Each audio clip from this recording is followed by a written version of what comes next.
도의 길에서 도의 길을 걸어가야 하며 저는 그런 도의 길을 가매 산처럼 흔들림 없이 가라는 의미로 도산이라고 합니다. 이렇게 부처님 말씀을 나누는 좋은 인연으로 만나게 되어서 대단히 반갑습니다. 그 절에 오래 다닌 불자님들도 정작 불교가 뭐냐라는 질문을 받으면 잘 대답을 못하는 경우가 많습니다. 그래서 이것이 불교이다라는 주제로 불교의 주된 가르침에 대해서 잠깐 살펴보도록 하겠습니다. 오늘은 그 첫 번째 시간으로 모든 것은 마음이 근본이 되어서 마음 따라 펼쳐진다라는 주제로 살펴보겠습니다. 한 경상도 할머니가 미국에 살고 있는 아들네 집에 방문하셨대요. 그래서 먼 길 오신 어머니를 위해서 아들네가 일주일간 휴가를 내서 어머니를 미국의 여러 명소를 다 구경을 시켜드렸어요. 일주일간 실컷 관광을 하신 경상도 할머니가 이제 아들네는 이제 휴가가 끝나서 출근하고 손자들도 다 학교에 간 동안 집에서 그냥 혼자서 무료하게 쉬셨어요. 한 며칠간 편히 쉬었는데 한 사나흘 지나니까 좀 무료해지기 시작했어요. 때마침 이웃에 당신 또래 미국 할머니가 혼자 살고 계시는 거야. 그래서 저 할매랑 같이 말동무하면 재밌겠다는 생각은 드는데 말이 안 통해서 아쉬웠던 찰나에 하루는 동네 산책을 하고 계시는데 미국 할머니가 혼자서 버스 정류장에서 버스를 기다리고 계시는 거야. 어떻게 좀 친구가 될 수 있는 기회가 되지 않을까 하는 마음 용기를 내서 버스 정류장 옆에 다소곳 앉으셨어요. 막상 용기를 내서 앉긴 앉았는데 어떻게 말을 걸 수가 없으니까 아쉽던 찰나에 멋쩍게 그렇게 같이 버스 올 때까지 기다려주자는 마음으로 살짝 멋쩍게 같이 앉아 계셨어요. 한 10분쯤 지나자 언덕 너머에서 버스가 나타났어요. 경상 사람들 너무나도 반가워서 왔대! 라고 소리쳤어요. 미국 할머니가 왔대! 무슨 요일이냐고 묻는 줄 알고는 마치 월요일이라서 뭔데? 라고 대답했어요. 경상도 할머니가 버스데이! 라고 했더니 해피 버스데이 투유 하면서 막 축하를 해주시더라요. 이 두 분은 지금 똑같은 상황에 처해 있는데도 그동안 각자가 살아온 경험에 따라서 각자 다른 상황을 감응하고 있어요. 경상도 할머니는 왔다라고 했는데 미국 할머니는 무슨 요일이냐고 묻는 줄 알고 먼데이라고 하자 뭐냐고 묻는 줄 알고 버스라고 대답을 하자 생일 축하한다라면서 반응을 하셨어요. 부처님께서는 이 세상에는 중생의 수만큼 다양한 세계가 있다고 말씀하셨어요.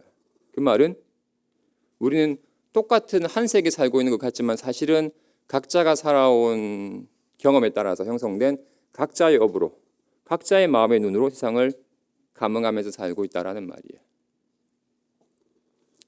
밤하늘에 떠 있는 달을 보면 둥그런 흰 점으로 보일 거예요. 반면에 혼자서 귀하게 키운 아들을 군대 보냈다가 갑자기 사고로 아들을 잃은 어머니가 아들의 뼈가루를 나룻배에 걸터 앉아서 강가에 뿌릴 때 바라보는 그 달은 세상의 온갖 애한이 다 엉어리진 듯 슬퍼 보일 거예요.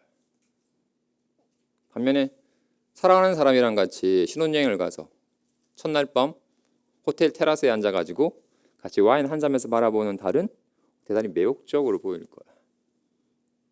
그럼 그 달은 의미 없는 달일까요? 아니면 슬픈 달일까요? 아니면 매혹적인 달일까요? 달은 본래 공한지라 의미 없지도 슬프지도 매혹적이지 않습니다. 하지만 마음 따라 펼쳐져요. 마음이 근본이 되어서 마음 따라 펼쳐집니다. 그래서 지친 회사원의 마음에는 의미 없는 달로 드러나고 슬픈 호르미의 눈에는 슬픈 달로 드러나고 신혼부부의 눈에는 매혹적인 달로 드러나는 거예요. 그래서 세상을 바라보는 내 마음의 눈이 어떠하냐는 것은 내 인생에 지대한 영향을 미칩니다. 서양 동화 중에 핑크대왕 퍼시라고 하는 작품이 있어요. 핑크대왕은 별칭이 붙을 정도로 이 왕은 핑크색을 광적으로 좋아했어요. 그래서 그가 가진 모든 것들은 다 핑크색이었어요. 온 성이 다 핑크색으로 도배가 되었어요. 핑크색을 보면 즐거운데 핑크가 아닌 색을 보면 좀 짜증이 나니까 왕을 아련하는 모든 신하들은 다 왕을 아련할 때 핑크 옷을 입어야만 했어요. 그래서 왕은 온통 핑크 천지인 성 안에서는 행복했지만 가끔 성 밖으로 나가면 짜증이 났어요. 세상이 온통 핑크가 아닌 색들이 천지였으니까. 그래서 왕이 일방적으로 법을 제정해서 내 나라에 사는 모든 백성들은 모든 소유물을 다 핑크색으로 바꿔라라고 법령을 제정했어요. 일방적인 왕의 지시에 많은 이들이 반대했지만 어쩔 수 없이 핑크색이 아닌 것들은 압수해가자 다들 서둘러서 모든 소유물들을 다 핑크색으로 물을 들였어요. 그래도 왕은 만족하지 못했어요. 왜냐하면 사람이 가진 것들은 다 핑크색이지만 산에 피어있는 꽃이니 풀이니 나무들은 핑크색이 아니었으니까. 그래서 왕이 대규모의 군대를 보내서 온 나라에 산으로 둘러다니면서 모든 나무든 풀이든 모든 걸 다 핑크색으로 물들인 진풍경이 벌어졌어요. 몇 개월이 지나자 온 세상이 다 핑크색으로 변한 듯 했어요. 근데 유독 딱 한 것만은 핑크색으로 바꿀 수가 없었어요. 어딜까요? 저 푸른 하늘이라 흰 구름만은 무소불위의 권력을 가진 왕일지라도 핑크색으로 바꿀 수가 없었어요. 저 하늘만 핑크색으로 바꾸면 온 세상이 다 핑크색일 텐데 어떻게 하면 저 하늘도 핑크색으로 바꿀 수 있을까? 막 몇 날 며칠을 궁리를 해도 자신의 힘으로는 안 되는 거예요. 그래서 그 나라에서 가장 지혜로운 스승이 가서 저 하늘을 핑크색으로 바꿀 수 있는 묘책을 알아오라고 했어요. 밤낮을 고민했던 스승이 다음날 아침 왕에게 가서 왕이시여, 제가 하늘을 핑크색으로 바꿔놨습니다. 제가 준비한 이 안경을 끼고 하늘을 보십시오. 왕이 반신반의하면서 스승이 준비한 안경 끼고 하늘을 봤더니 하늘이 핑크색으로 바뀌었어요. 하룻밤 사이에 스승이 어떤 마술을 부려가지고 하늘을 핑크색으로 바꿔놨을까? 하늘을 핑크색으로 바꾼 건 아니었어요. 그죠? 단지 핑크색 렌즈를 끼운 안경을 준비한 것뿐이었어요. 핑크색 렌즈를 낀 안경을 보고 세상을 보면 온통 다 핑크색으로 보였어요. 왕은 핑크색 안경을 끼고 온통 핑크빛 세상에서 행복한 나날을 보냈대요.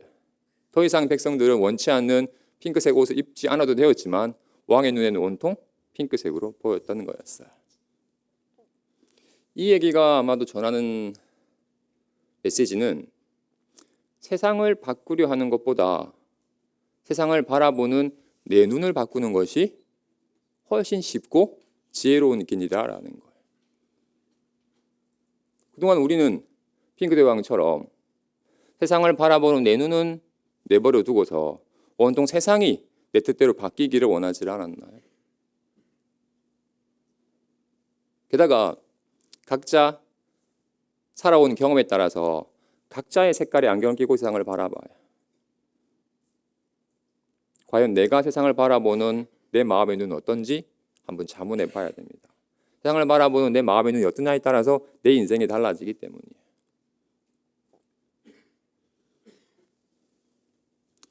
한 30대 초반에 남편을 잃고 혼자가 되신 모살님은 오직 외아들 하나만을 바라보면서 살았어요.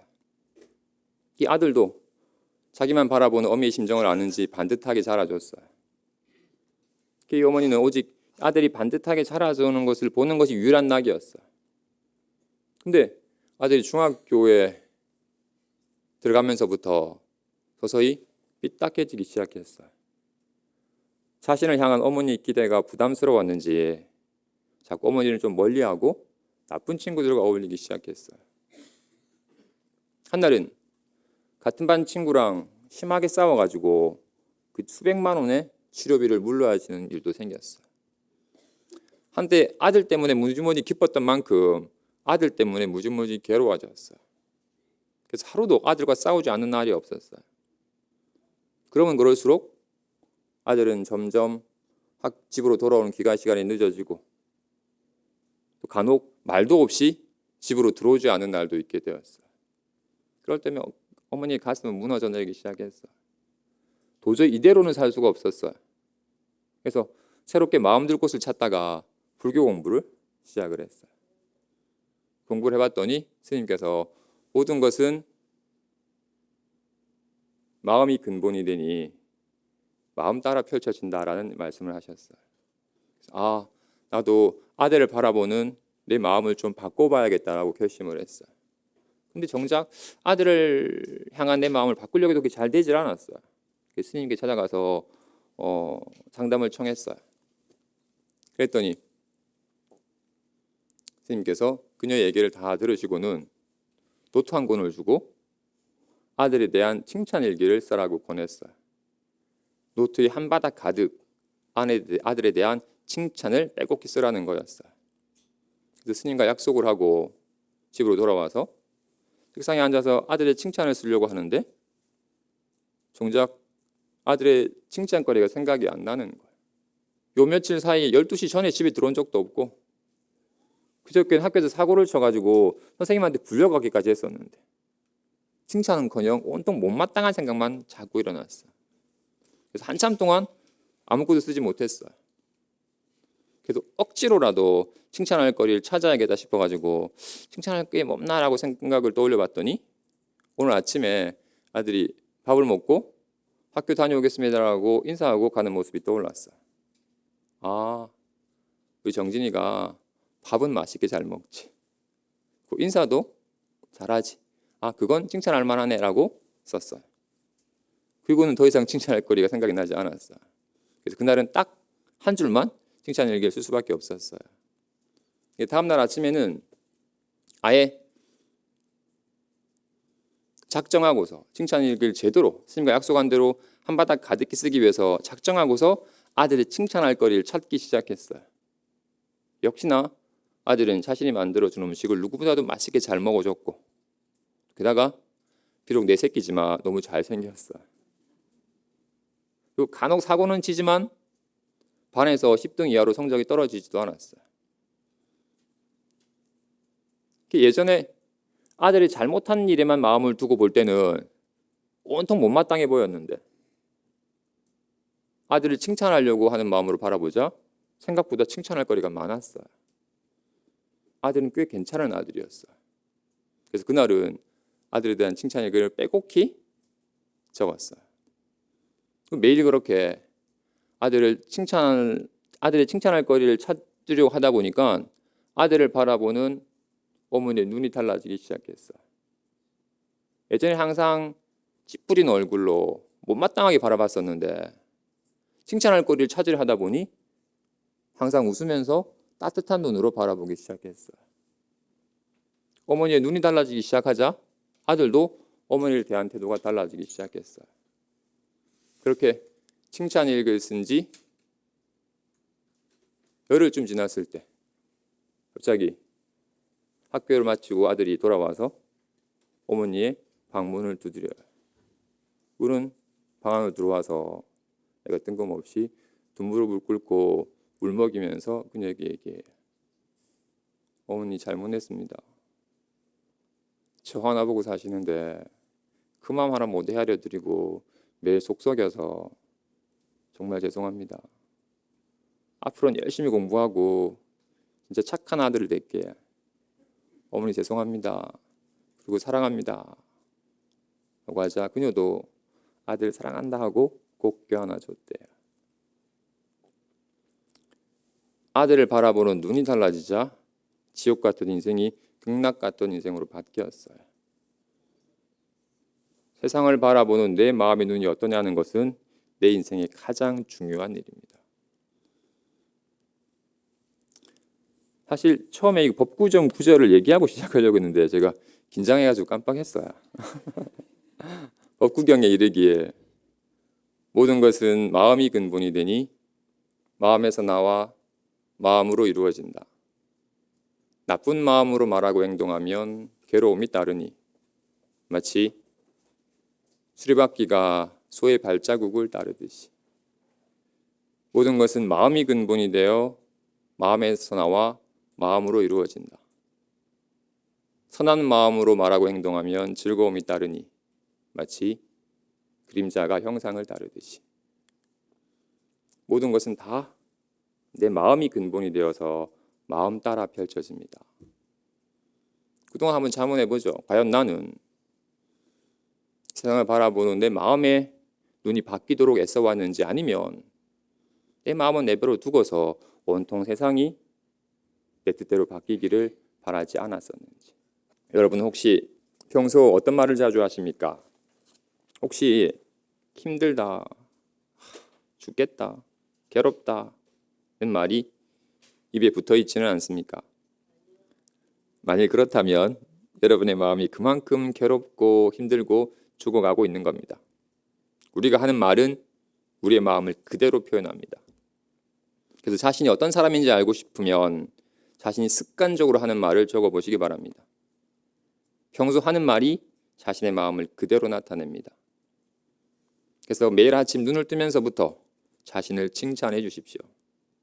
자신의 장점을 하나씩 찾아내어 칭찬해 주고 자신의 무한한 가능성을 그려보는 겁니다. 그럼 자신이 서서히 변해감을 느낄 수 있습니다. 나쁜 말을 들어도 금세 긍정적으로 바꾸어서 듣고 또 그것 때문에 스트레스 받는 일도 줄어듭니다. 그럼 서서히 내가 성장해 가고 있구나라는 걸 느끼게 됩니다. 행복한 사람이 되기 위해 습관적으로 하면 좋은 말들이 있습니다. 자신 있다, 믿는다, 이해한다, 감사하다, 행복하다 이런 말들은 우리의 삶에 활력을 불어넣어 줍니다. 모든 것에는 힘이 담겨 있습니다. 한마디 말과 표정, 눈빛 하나에도 힘이 담겨 있습니다. 그래서 같은 것을 자주 반복하면 그것대로 변화해 갑니다. 특히나 진심 어린 말은 그 말을 듣는 사람을 변화시키는 놀라운 힘을 지니고 있습니다. 그러니 여러분 자신에게 그리고 부모님과 사랑하는 아이들에게 가슴으로부터 우러나오는 따뜻한 말과 진심 어린 눈빛을 보내주십시오. 그리고 진정한 나눔의 기쁨을 누려보시기 바랍니다. 다시 주제로 돌아가서 모든 것은 마음이 근본이 되어 마음에 따라 펼쳐진다. 그래서 매사에 불평하는 마음으로 사는 사람은 항상 얼굴이 찡그러져 있고 몸은 병들고 주위 사람들과 갈등을 일으킵니다. 반면에 매사에 감사하는 마음으로 사는 사람은 항상 얼굴이 밝고 몸도 건강하고 주위 사람들과 화목하게 지냅니다. 과연 매사에 불평하는 사람과 매사에 감사하는 사람이 각각 어떤 가정을 갖고 가는지 한번 살펴보죠. 먼저 매사에 불평하는 사람의 가정을 살펴보죠. 매사에 불평하는 사람은 가족들이 함께 모여서 저녁 식사를 할 때면 불평하는 말로 인해 그곳이 고문장소가 되고 맙니다. 남편은 회사의 복잡한 일로 인해 신경이 예민해져서 작은 일에도 마음이 거칠어집니다. 그래서 평소 좋아하지 않은 음식이 식탁 위에 올라 있으면 맛이 없다, 이런 반찬을 했어라고 불평을 합니다. 그럼 아내는 모처럼 애쓴 것에 대해서 불평을 들어서 애쓴 보람이 없다라고 여기면서 불쾌한 마음이 듭니다. 아내이 그렇게 불쾌한 얼굴을 보고 나면 남편은 더 불쾌해집니다. 하루 종일 회사에서 그렇게 힘들게 일하다가 이제 좀 집에서 위로를 받을까 싶어서 집에 돌아왔는데 당신 그렇게 불쾌한 얼굴로 나를 대하냐고 따지고 싶은 마음이 듭니다. 그걸 말로 표현하기도 하고 혹은 말로 표현하지 않아도 그런 불쾌한 심정이 얼굴에 드러납니다. 그럼 서로의 그런 불쾌한 심정이 얼굴이 드러나면 집안의 분위기는 금세 싸늘해집니다. 그럼 남편은 이런 집에는 일찍 들어오기 싫다. 그리고는 회사를 끝나고 집으로 들어올 때면 자꾸 딴 곳으로 향하려고 할 겁니다. 이처럼 많은 가정에서의 불화는 대부분 그런 불평하는 마음에서 시작되는 겁니다. 그래서 불자의 생활신조는 어떤 일에도 불평하지 않고 매사에 감사하는 겁니다. 그래서 불자는 저녁 식사를 하기 전에 먼저 눈을 감고 합장하고서 이 음식이 만들어지기까지의 수많은 인연들을 떠올리면서 그 인연들에게 감사합니다. 나는 수많은 사람들의 도움을 받고 살고 있구나. 참 감사하다. 라고 잠시 모든 인연들에서 감사한 마음을 명상하고 나면 회사의 복잡한 일은 절로 잊혀지고 눈앞에 사랑스러운 가족의 얼굴들이 보입니다. 가족들이 함께 정말로 사랑 어진 눈빛을 보내고 서로 그날의 일과를 서로 나눕니다. 이때 서로를 이해해주는 따뜻한 말과 정말 정성 어린 음식은 온 세상이 근심사를 다 잊게 합니다. 이처럼 극락 같은 불자의 가정은 대부분 감사하는 마음에서 비롯하는 겁니다. 모든 것은 마음이 근본이 되어서 마음에 따라 펼쳐집니다. 그래서 나의 얼굴도, 나의 몸도, 주변 사람과의 관계도 다 내 마음의 그림자입니다. 내 마음이 근본이 되어서 얼굴도, 몸도, 관계도 드러나는 거예요. 지금 스님의 심정은, 스님의 마음은 지금 짜증난 것 같나요? 아니면 즐거운 것 같나요? 짜증난 것 같나요? 지금은 짜증난 것 같나요? 즐거운 것 같나요? 그죠? 지금 손이 있으니까 그림자가 생겨요. 불빛이 비춰가지고 그림자가 생겨요. 근데 이 그림자의 모양이 영 이상해요. 이 그림자 모양이 바뀌었으면 좋겠어. 그럼 어떻게 이 그림자의 모양을 잡아서 바꿔야 되나요? 아니면 손의 형상의 모양을 바꿔야 돼요. 손의 모양이 바뀌어야 되지 그림자가 바뀌지 그림자의 아무리 모양을 바꾸려고 애를 써도 되지 않습니다. 그죠? 그럼 확실한가요? 좋아요. 그럼 지금 제가 짜증이 나가지고 인상을 험악하게 쓰고 있어요. 거울 보니까 이 모습이 너도 못나 보여요. 근데 계속 짜증난 마음은 내버려 두고서 이 험악한 얼굴을 바꾸려고 하면 되나요? 쓰려고 애를 쓰는데 되지가 않아요. 이건 그림자예요. 내 속에 짜증난 마음이 있으니까 얼굴에 짜증난 그림자가 생기는 거예요. 내 속에 짜증난 마음은 내버려 두고서 얼굴을 좋게 피려고 하면 되질 않아요. 그림자는 아무리 바꾸려고 해도 되질 않아요. 형상이 바뀌면 그림자는 절로 바뀌어요. 스님이 예전에 작은 암자에서 어떤 스님이랑 같이 둘이 살게 되었어요. 그리고 스님이 저보다 나이가 좀 많으시고 나름대로 젊었을 때 열심히 수행한다고 애를 쓰신 분이었어요. 그래서 같이 공양을 하면서 그분이 젊었을 때 애쓴 얘기를 들으면 정말 신심도 나고 좋았어요. 그래서 정말로 한 몇 달간은 그분과 같이 밥 먹는 시간에 정말로 법담을 나누면서 정말로 좋은 시간을 보냈어요. 근데 몇 개월 좀 지나자 서서히 이분의 안 좋은 모습 보기 시작했어요. 좀 별일도 아닌데 버럭 좀 화를 내거나 또는 조금 불평한 일이 있으면 막 좀 불만을 토로하는 모습들이 보이는 거예요. 그러니까 저런 모습은 별로 안 좋다라는 마음이 생기기 시작했어요. 그러다 보니까 계속 공양하는 시간에 자꾸 쟤 왜 저래라고 불평하는 소리를 들으니까 듣기가 싫어서 빨리 밥 먹을 때 아무 말도 안 하고 빨리 밥 먹고는 그냥 내 방으로 가버리곤 했어요. 그래서 사실 저런 모습 싫다라는 마음이 자꾸 슬자 그분을 향해서 약간 불편하게 여기고 당연히 그분도 자신을 옛날같이 지지해주지 않고 약간 조금 안 좋게 바라보는 시선이 느껴져서 본인도 많이 불편해졌어요. 그래서 밥 먹는 시간이 너무 불편한 상황이 돼버렸어요. 한 달간 그렇게 서로 말도 안 하고 밥 막 후딱 먹고 각자의 방으로 가버린 상황이 되었어요. 그때 문득 모든 것은 마음이 근본이 되어서 마음 따라 펼쳐지는데 지금 내가 저분을 향한 이렇게 못마땅하게 여기는 삐딱하게 바라보는 이 마음이 있으니까 이렇게 틀어진 거지. 이런 불편한 상황 너무 싫잖아. 바뀌었으면 좋겠다라는 마음이 들었어요.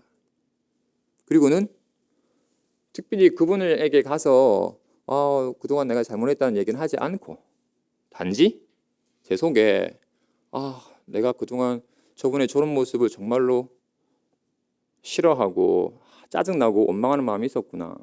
내가 거친 말은 하진 않았지만 내 속에 끊임없이 마음으로 저 사람을 미워하고 밀어내고 상처를 줬구나. 너무 미안하다. 내가 그분을 때린 것도 아니고 거친 말을 한 건 아니지만 끊임없이 원망하고 미워하는 마음을 내서 그분에게 상처를 줬던 게 너무나도 미안하다라는 마음이 들었어요. 그래서 스님 정말 제가 잘못했습니다.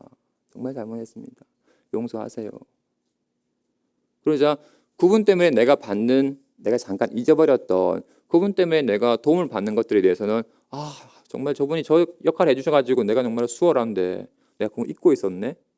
스님 정말로 고맙습니다. 스님 정말로 감사해요. 그리고 스님 사랑합니다라고 한 10분간 그 속에 그분에 대한 원망의 마음은 다 녹여버리고 그분에 대한 감사와 사랑의 마음이 좀 깃들어졌어요. 그래서 내 마음이 좀 따뜻해졌어요.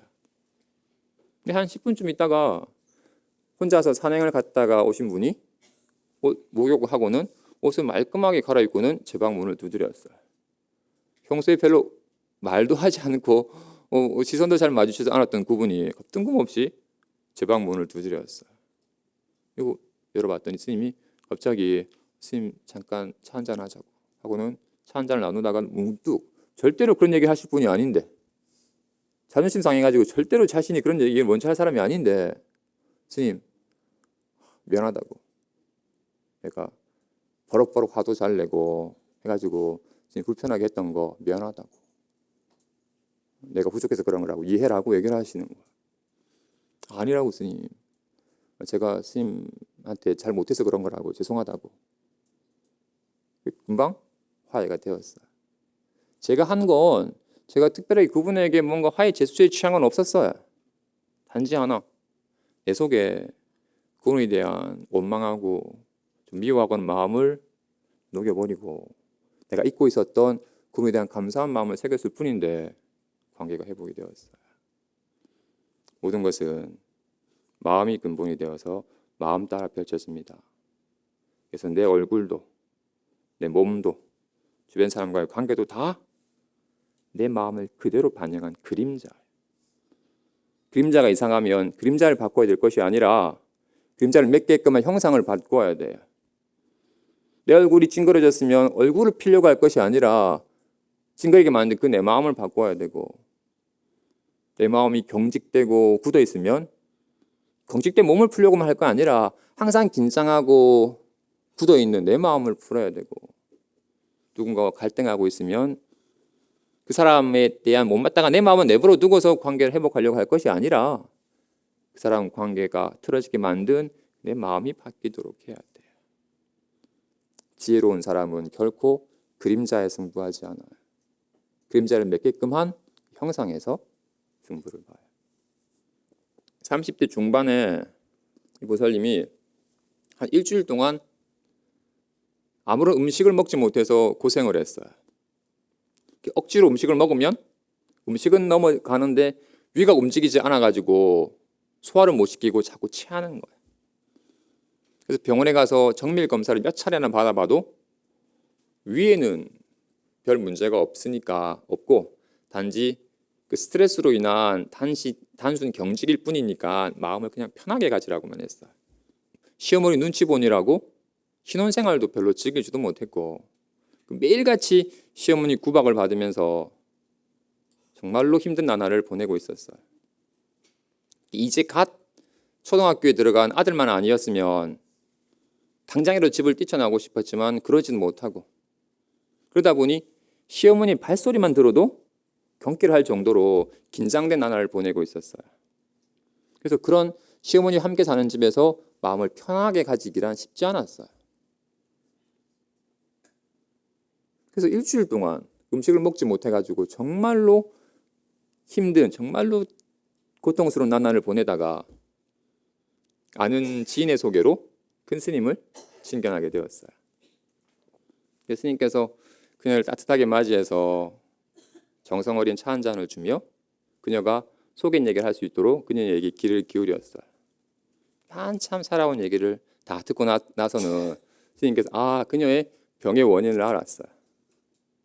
몸의 병은 마음의 병에서 비롯하는 거기 때문에 그녀가 지금 이런 음식을 소화하지 못하는 병이 든 이유는 시어머니를 받아들이지 못하고 거부하는 마음이었어요.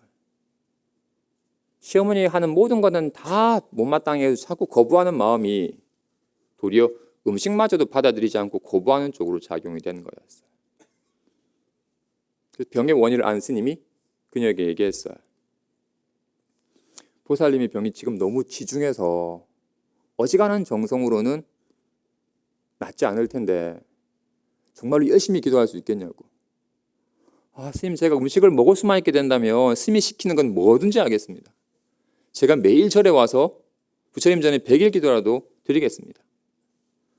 지금 너무 몸도 허약하신데 절에까지 와서 기도할 건 없고 집에서 기도하는 법을 일러드릴 텐데 빠지지 않고 기도할 수 있겠냐고.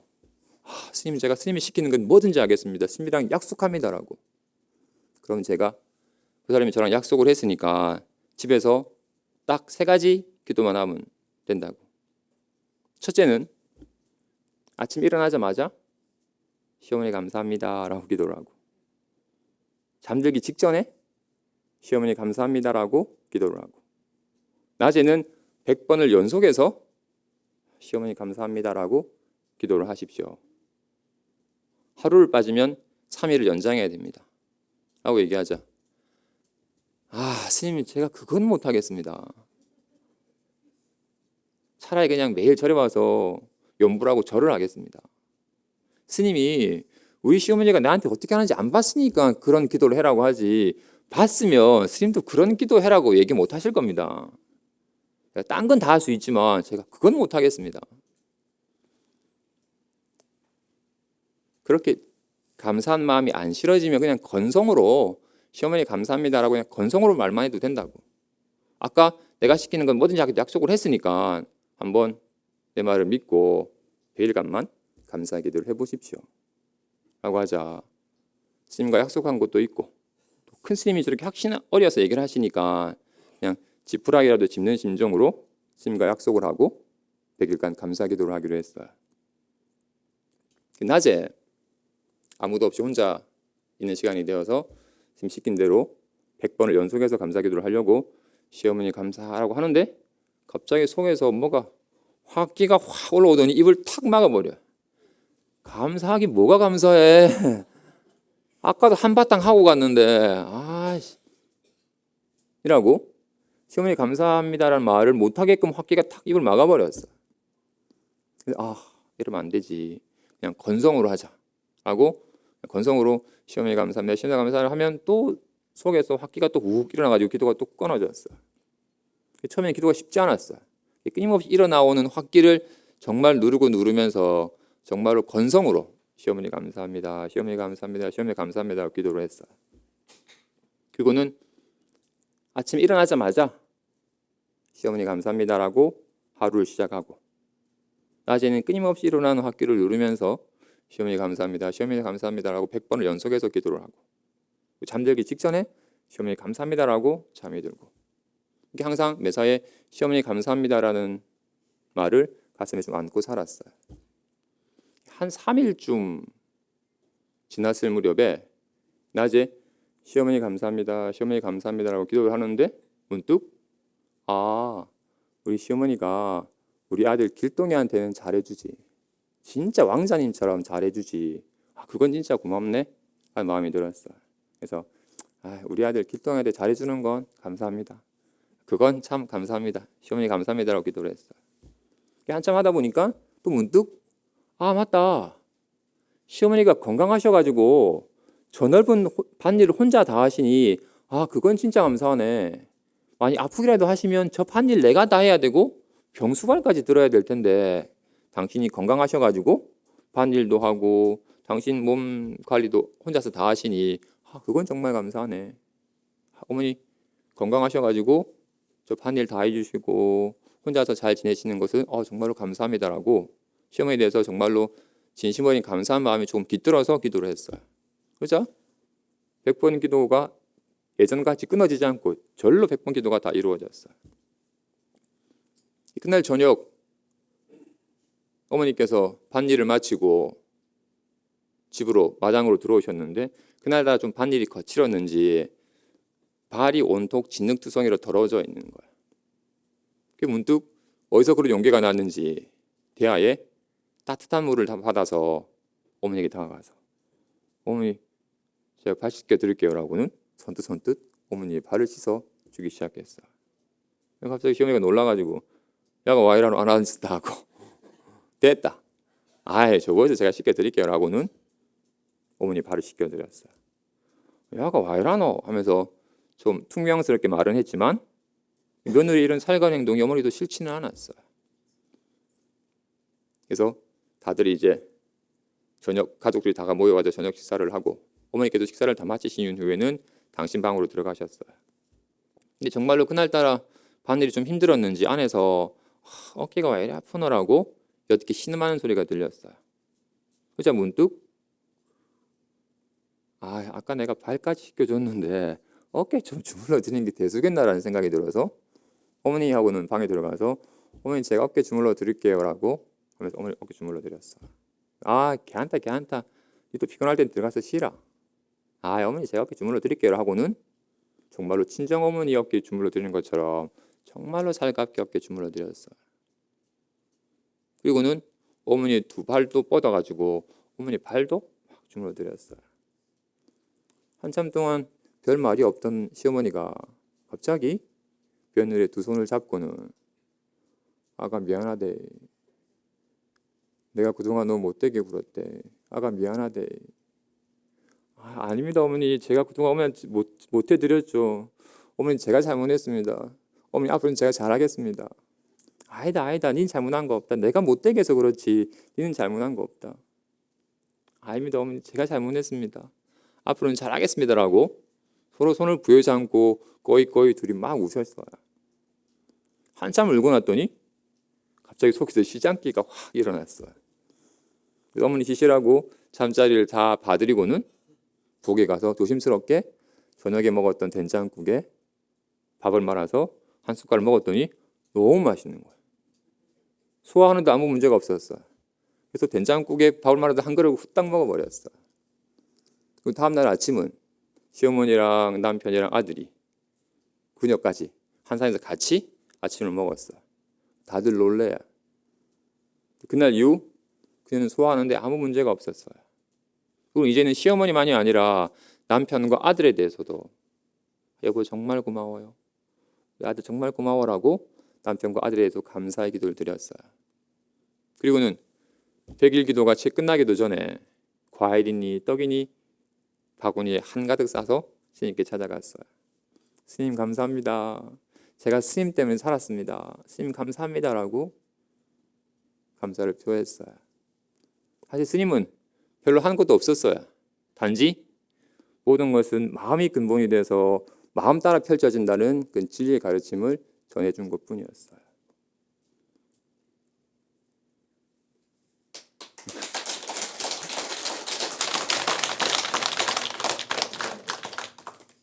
며칠 전에 등이 많이 구워서 제대로 누워서 자지 못하는 분에 관한 얘기를 들었어요.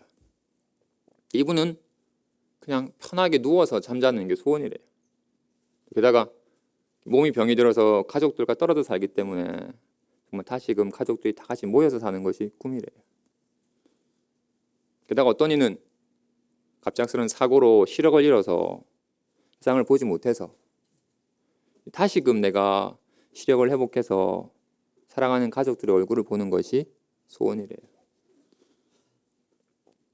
또 어떤 이는 사고로 두 발을 잃어서 자신이 두 발로 다시금 사람들이 많은 번화가를 걷는 것이 그분의 소원이래요.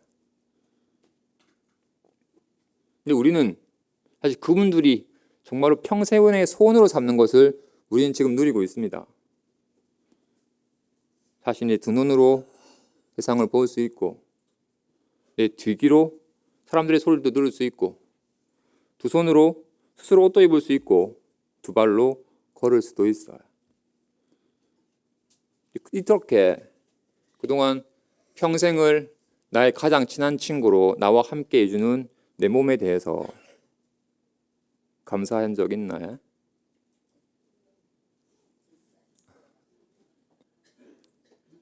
많이들 망각하고 삽니다. 그죠?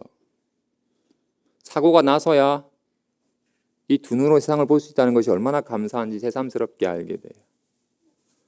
손이 불편하고 나서야 두 손으로 뭔가 할 수 있다는 것이 얼마나 소중하고 고마운 일인지 새삼 느껴요.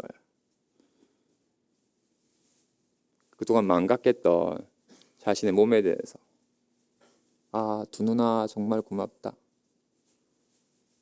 두 발아 정말 고맙다. 너 때문에 내가 참 많은 도움 받고 살았구나. 뿐만 아니라 낳아주신, 내가 이토록 살 수 있도록 낳아주신 부모님 정말 감사합니다. 그리고 가족을 위해 쓰시는 우리 남편이랑 우리 아내 정말 고마워. 우리 아이들 정말 고마워. 나랑 뜻을 함께하는 친구들, 도반들 정말 고마워.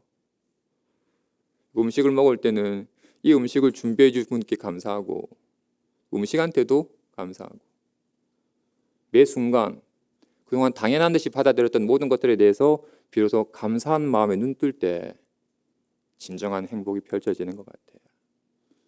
세상에서 가장 행복한 사람은 아마도 매사에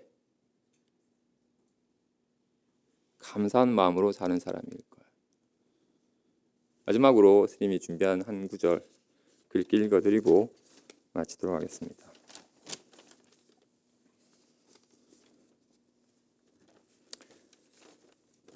가슴으로 사랑하여라. 사랑이 깊고 참된 것이 되도록 가슴으로 사랑하여라.